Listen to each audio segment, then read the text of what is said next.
Welcome, you game changers, cavalry, people that are up to something in life and are looking for what the missing piece is to make the difference, or just to be part of a community that's actually just out for it. So it's a maturity project. I'm your host, Chad Everett Broshears. Conversation that has occurred to me today that is incredibly beneficial as I from my conversations I have with people or what I see on social media or the news or whatever, the challenges that are putting people into really tough spots. And this can be in any area of maturity, as there's 8 areas of maturity, as I mentioned before, and I've talked about many times on this show, because that's what this is about, is the 8 areas of maturity. It's a maturity project. Every area of maturity can be affected by this particular thing. And this particular thing is, and there's several of them, specific statements that create mental framing or framework that restricts or navigates your thinking, because it's hard to think. Once you assign a particular belief in a direction or emotional value or result-based thing off of something, it's really hard to think outside of that. So this particular thing, it does have several others that are in this category as well. But this one specifically is selfish. So what we do is we have this concept a category selfish. And the majority of us have been told, most of our life, if not the entirety of it, that being selfish is bad and you shouldn't be selfish. Now, obviously, there's a lot of tenets to that. There's a lot of truth to that it is not a good thing to be selfish. But that is not all encompassing. So there is a thing that I teach called healthy selfish. Healthy selfish has to do with your core values. It has to do with all 3 of your core values. You just have to understand them, which I talk more in the relationship series, in the maturity relationship series. But these values are what you need to do. So you have an idea about what core values are. So the I, we, and all core values. Again, I've learned the core values through Paul Chek's his education on core values. So I just categorize them that way. But I've further expanded on what I've learned through that and built into this, which is what we do in life anyway. We learn something, we make it. We see how well it works for us, and then we utilize it. Then we learn new things from it. Any instructor, teacher, in life can't teach you the totality of what they're teaching. They can only teach you enough to get you to comprehend what it is, and then you can expand upon that to whatever degree you do. So you get to a functional level of information, and then you can go beyond what they've taught you, because it's, there's new discoveries that happen. Your life has to fit that information. That information has to fit with your life. So it's a process. Anyway, so selfish. Now, as I mentioned, there are a couple of things that fit into that category, which, that's healthy selfish is highly beneficial.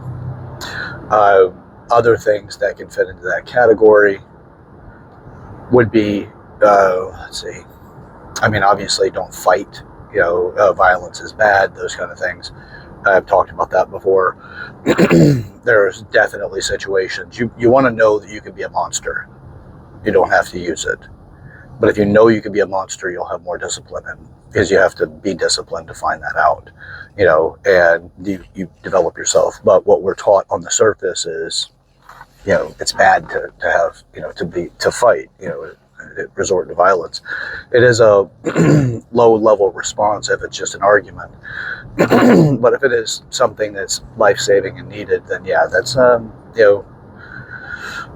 self-defense, money is another one where it's like, money is the root of all evil. Well, if you teach somebody money is the root of all evil, what do you think comes out of that? Is this very unhealthy relationship with money. Now, that's taught. Money is the root of all evil is taught because it's a caution not to let the concept of gaining money become something that damages relationships in your life, that takes you out of balance and causes so much harm. So it's just things like that like we need to understand what we're teaching so that we don't create blockage, but we don't want to lose what the original, what the majority of the time, what it's intended to actually teach. So, money is not the root of all evil. The relentless pursuit of power at all cost can be assigned as being evil. It just depends on exactly what that pursuit is, right? We have somebody right now running for president that has an endless pursuit for the power of presidency, but it's at great peril to his life. It's that would not be an evil category of pursuit of power. It's the people that are trying to preserve the power, prevent him with their actions, trying to prevent him getting in by, attempting to assassinate and things like that. That's evil, because it's out to take a person's life to prevent that shift in power, which is to represent, the citizenship of this country, the United States. So anyway, this is not a political channel. I've had one. If I have to say it again, I just may as well declare it so that you guys know I am not a Republican. I'm not a Democrat. I'm an independent. I lean conservative, but I also do have some sympathies and see the benefits of some liberal policies as well. So just putting that out there. This is not one to scold you in any direction. It's just look at more than what you're told, because it's easy to be lied to. All right, so to the original part of this, is healthy selfish. We're taught that, so that I have clarity here too. If you have a position on something and you believe that money is the root of all evil, as an example, you're going to have a polarity that is an emotionally assigned polarity to money. And the more you observe it, the more likely, because there are people that'll say, you know what, I'm going to give away every bit of money I ever get. It's like, well, I really wouldn't do that. Your gift can be a curse, but the curse could look like a gift initially to that person receiving it too. If somebody's like, hey man, homelessness is a good example for a lot of people. It's not just homeless because they just are down on economic times and they don't have the maturity necessary to get themselves out of it. With maturity, then you can build the structure, and then the structure creates the outcome that could get you out of homelessness. It has to do with, you have, mental health issues is pretty predominant, but then you also have rampant drug use. It's a significant percentage of people that are homeless that are substance abusers. Not necessarily just drugs, it could be alcohol, whatever, but it's a substance that is a vice, and the vice is too heavy to prevent them from climbing out of the hole of it that they're in. So the societal hole, if you will. So if you were to just give all your money away and you give it to them, what do you think is going to happen? What's the likelihood that that's going to get them the feel goods that they're after? The thing that is the substance-driven thing preventing them from having to deal with their life, the coping mechanism. So it's beneficial to be cautious to these things.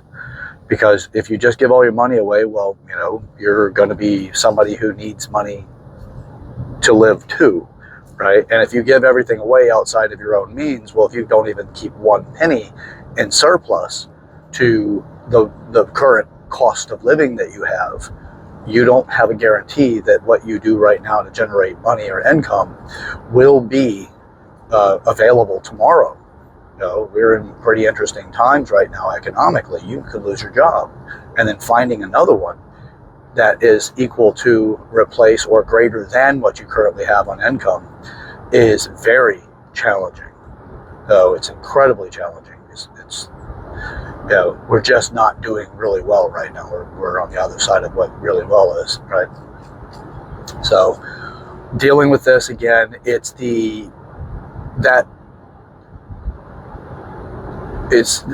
if we teach people that, money becomes a problem and they don't know, finance has a maturity. What you want to do is develop people in that maturity category, that pillar, of maturity called finance, teach them how to be more mature. And there's base levels to this stuff, like how do you keep a ledger? What's the basics of saving versus spending? And what should if you get this much, like teaching a child, right? You want to get all the fundamentals, the baseline, make sure that there's a depth of understanding, not just cognitive, but emotionally they get it too. Because that'll help with building a solid foundation that prevents them from having, less than desirable habits in the future. It's don't teach more of the debt system into people's lives unless that debt system is being used in a business sense that actually helps the business grow. That's a whole other thing, by the way. That's how do you use and leverage debt, but that's from the business perspective, not from the individual's perspective.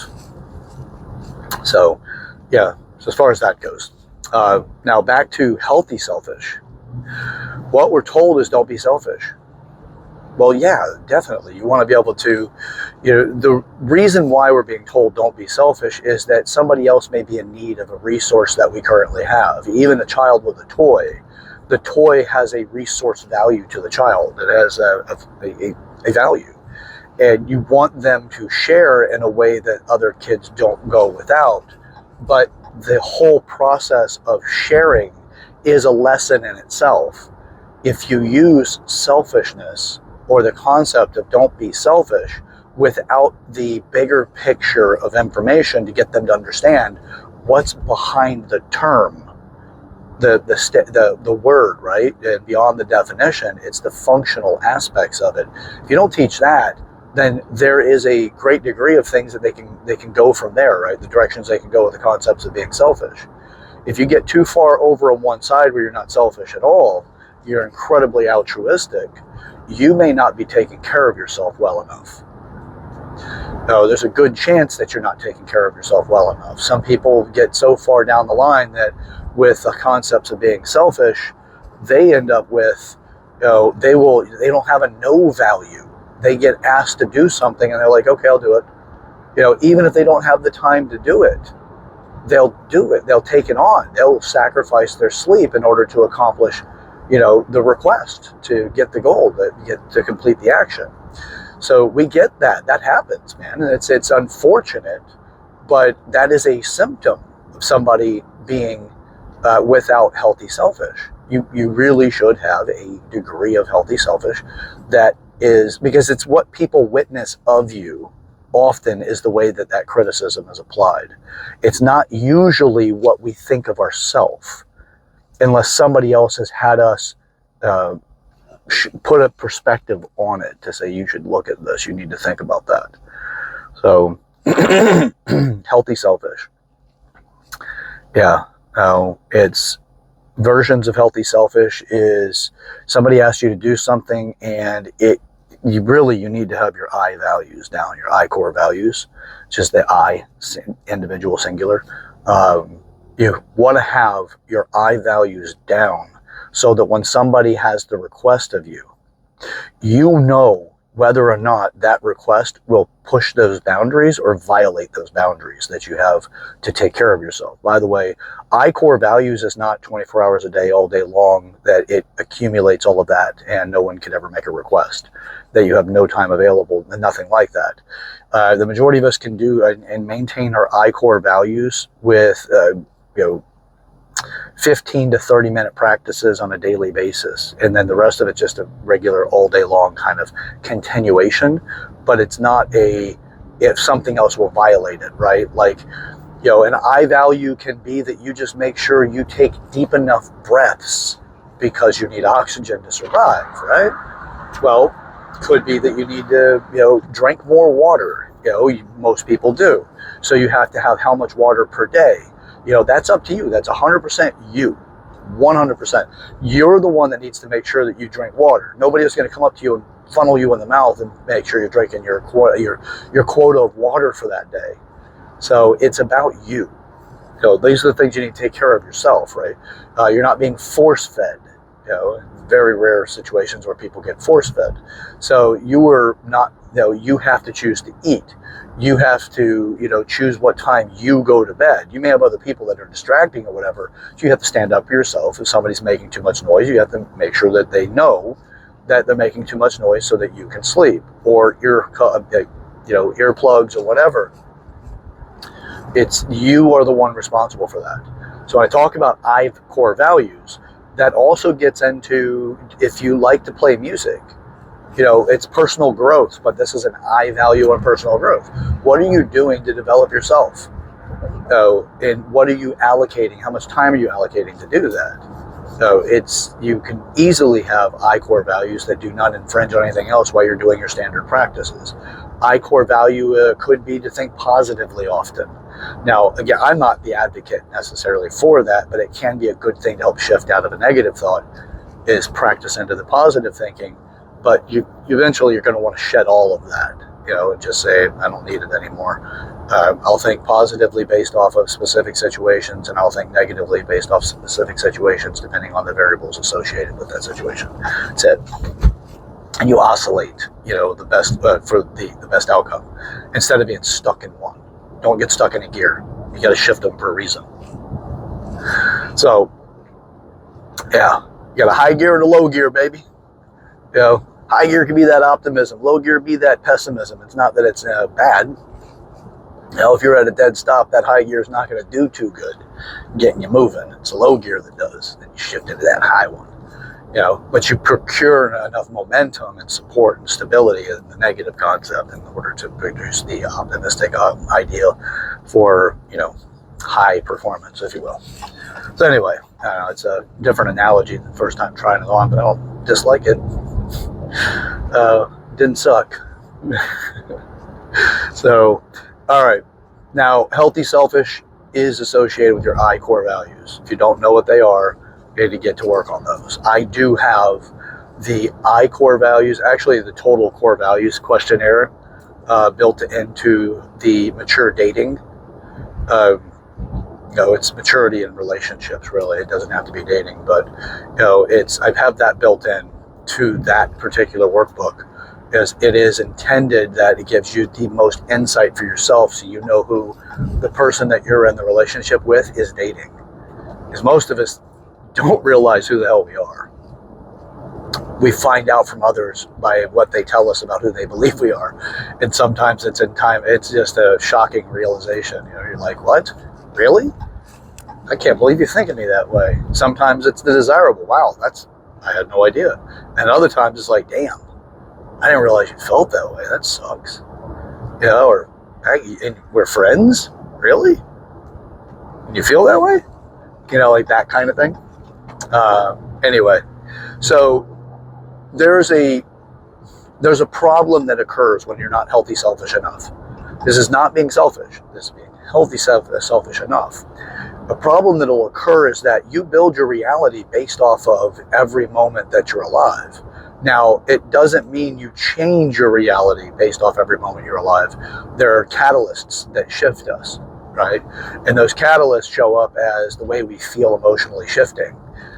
Then there is what we make sense of it, what our attachments are to that moment, what our expectations, our goals, the narrative that we have about ourselves. There's a lot of stuff that shift us into a different perspective of reality. So with that being said, it's like, you know what? If somebody overextended you, or actually technically no one can overextend you, it's you overextending yourself once you have the autonomy of adulthood. It's you have to choose to do something or not to do something. Now, it could be that you need to practice efficiency, which is not uncommon, where you need to take on a specific amount of requests so that your community respects you for being a part of it. Because if you're just going around, you never do anything for other people, it's a little hard to get other people to be supportive of you, because you don't come across as being supportive of others. It comes across as being selfish. That's not healthy selfish. That's separating you from your community. You have to have an understanding of what that action actually does. Now, people will perceive your motive without knowing your motive, because most of us don't share our motive. What we do is we just assume people get it, or we don't even think whether or not they do. I still say that falls into that they assume category. So if you've extended yourself in the request category, So you have put yourself through enough, and you now realize that, you can't facilitate something. You've overextended yourself, and then you can develop some negative emotions towards the person that made the request. People have made requests up until that point. You didn't necessarily hold it against them. Just the one that made you realize you're overextended may get a lot of the frustration that you have. Instead of getting some of it, they get a lot of it. Because unfortunately, it's the way that it works at times, because you're not aware of the burden that you're taking on by accepting the requests. Because you didn't say no. And you have a real problem saying no. A lot of people do, unfortunately. And where does it come from? It's arguable from there. There's several different places it can come from as far as our adolescent development. But even as far as like whenever a child is force-fed something because the parent just wants the kid to eat, and the kid doesn't want it, their no value gets shut down because they're forced into accepting that, food that the parent is feeding it, forcing it to eat, which damages an adolescent version of the foundation of yes and no. Anyways, more on that if you're interested in it. Put a comment in the comment section. I'll expand on that a bit more. So, all right. So as far as that selfish value, or the healthy selfish, you get to a point you've taken on so much, it can change your attitude towards people. And it could end up getting everybody, instead of just whoever the most recent request was, which is still not, it is an unwarranted stress that is finally getting a relief point onto somebody, and that person is getting more than what their request really deserves, because you've held back, and now you come across as being, aggressive or whatever, and then you get into your head about it, because it's very common and typical for people that are like this to be more of the optimistic side of things, or the positive movement type people. And problem is that gets them to really think, I've done something wrong, and then there's internal conflict on top of the fact that they're upset about the person, its involvement, and then they may transfer it from themselves onto that other person, or from that other person onto themselves, so they back off that, but then it just snowballs into this unnecessary, chaotic stress assignment process that is actually more stressful just to deal with it than it is to actually come up with a resolution, obviously. So it's its own stressor in itself because it's active. So, all right. Now, healthy selfish is, again, we've already talked about the I values. To identify where you are being, or where you don't have enough healthy selfish, is really when somebody asks you to do something and you don't want to do it, you feel that inner desire to say yes or okay, or to accept the request. Now, people learn that when you have that hesitancy in the request, to add a little more to the request. And it could be adding more just to the emotional side of it, not necessarily the actual request itself, but the way that the request is affecting you, or the way that that request can affect others. So then there's this emotional piece that gets associated with it, or strengthened because it's already associated. And now it's like, now I feel emotionally indebted to doing this thing. Though, if you don't want to do it, you can ask yourself why you don't want to do it. But if you don't have your solid core values lined up, especially your I values, because your we values will come into play, and I'll talk about that in a second. But your I values, if you don't have those lined up, you don't know where your boundaries are. So you're just frustrated, but you can't really put your finger on it. So people that really need this, specifically this video, share this with them. It's the ones that say, I don't know. I'm frustrated, and I can't really tell you why. Everybody always asks me to do stuff, and I can't say no. Those people need this. This is a great video to share with them.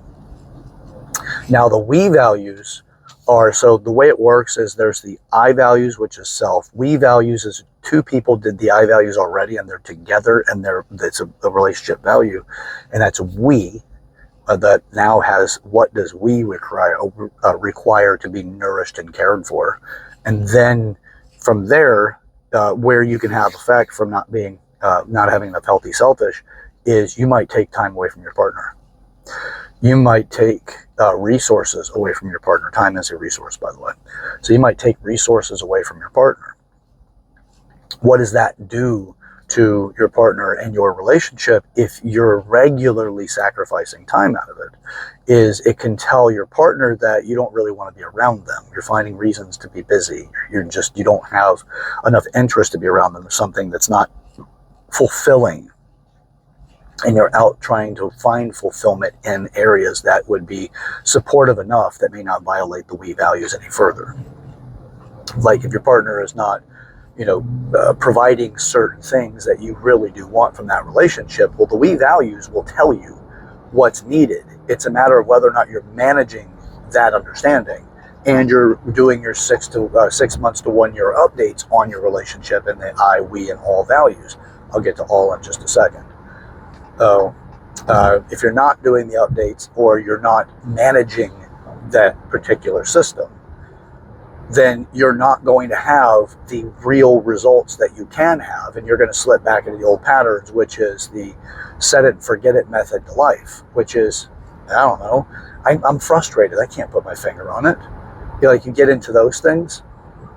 So the caution that I have for people is that if you don't know these things, you can damage a lot. And if you don't use what you know, the knowledge is trivial. So don't put something on the shelf only to take it down to talk about it whenever it's appropriate with your friends, or, trivia night. You want something that works and it's functional, but you got to practice that stuff to keep it going so you can build in the habit to make it work long term. Healthy selfish, it's a process. Once you understand it, then we can start implementing strategies to make it functional for you. It does not make you an asshole.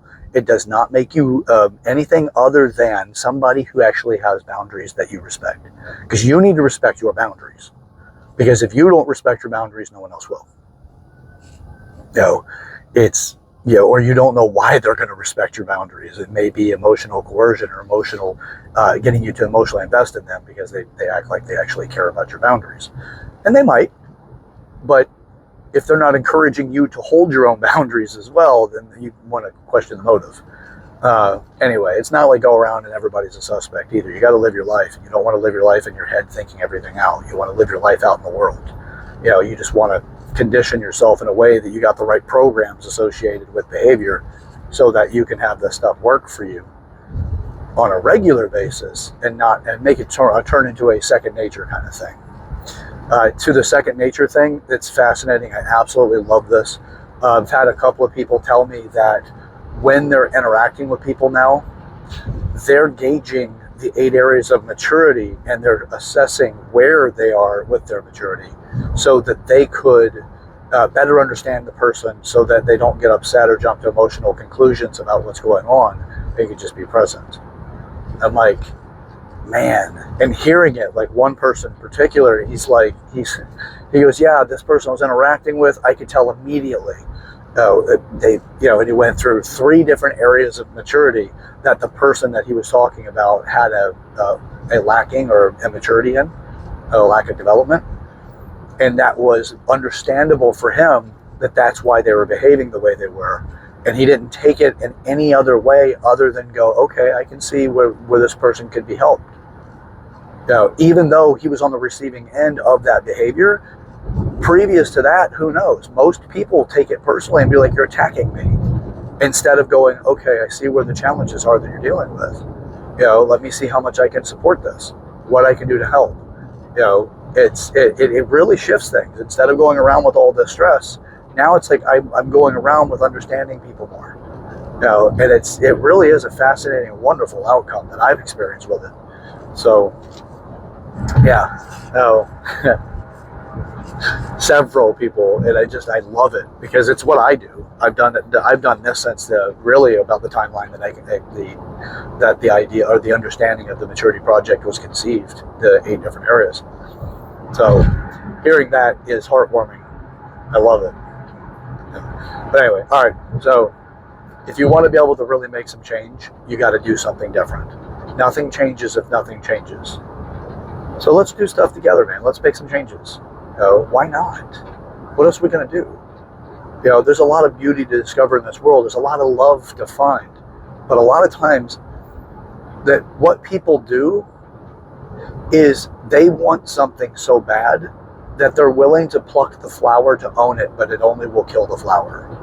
And it's like, wow, instead of knowing how to actually let the flower be in such a way that it is part of your life, it's now taken from its natural habitat and put into something that is not survivable for what you're currently perceiving as far as what's beautiful and what's wonderful and all that.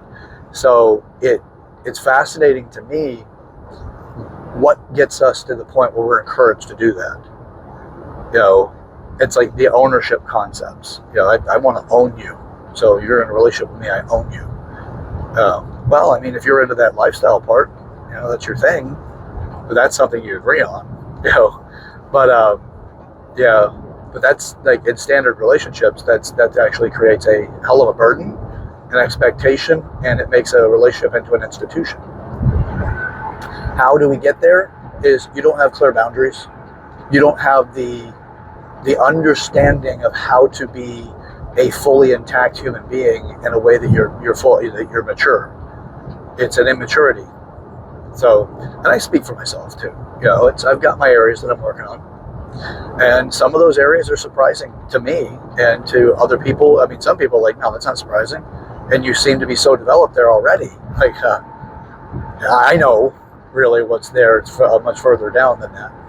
So, but yeah. So as far as like plucking the flower, if you will, there's a lot of reasons why we get to the point where we just want to own something and take it away from where it actually thrives. So how to get there? Not having clear boundaries, having other people do it to you so you feel like it's justifiable to do to others. A lot of reasons that get us there. But the goal is freeing yourself from that. You have to understand your boundaries on healthy selfish, your I values. Because as you go through the relationship education, you have the different degrees of the relationship, and it's understanding your core values, I, we, and all. Every one of those have a selfish value that's required in order to maintain it, to put it to the best, to give it the best opportunities. So, just things to consider. We have other things to do that are great, they're beautiful, and it's amazing opportunities. But we got to get to it, And why not? What else are you going to do? Like if you sit back right now and say, you know what? A year ago, I said I was going to do something, and I didn't do it. Well, guess where your work is? You start looking at that thing, but you don't need to go after that thing again to go do it. What your job is to find out what it was about you that was it just an idea that just sounded good at the time. Other people said it, so you're like, yeah, why not? That one's good for me. Or was it, I really did want that, but the problem that I have is that I didn't have the right support. I didn't have the right execution. I didn't have the right resources. Whatever it is, you look for what caused that thing not to actually occur. I bit off more than I could chew. I'm disorganized. What is it? And from there, we can build from that.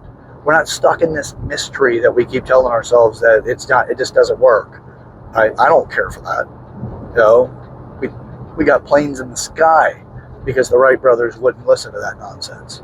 And other people are like, yeah, right, whatever. If we look at it like that, you can develop yourself into anything. Anything. It's just we got to get started on it. So let's work on that together. Share this video with people in your life that you want to really start a meaningful conversation with. Be a part of the community. Make change. Be a change maker, right? Be somebody who's driven for maturity. Everybody says change. We need something more specific. Let's talk about the things that are causing the greatest issues. If you're not mature in specific categories, those categories are harder, and anything that is dependent on those categories for success are harder to succeed at. And it's all it is you just don't have enough experience in it. You're not developed enough to actually make it work. That's it. Because that even goes to the resources. I don't have the money for it. Not everybody has a significant amount of money themselves. Actually, a lot of people refuse to use their own money. They get investors. that want to be a part of it. And they learn how to talk to investors and see what investors really want. And then they put stuff together and say, hey, you invest in this, it becomes a real thing and you'll get benefit out of it. So it's not even putting your own money in. So you can do something without money. Plenty of successful people have done that, and they do it to this day. Like going to the bank to borrow money. Still borrowing money, still investing. You got to pay it back. You just got it on your own, or the bank sees benefit of the business. That's it. So you learn how to have those conversations. That's in maturity.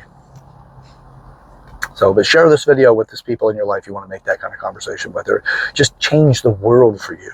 But it's not done overnight. It is a process. But why not? What else are we going to do?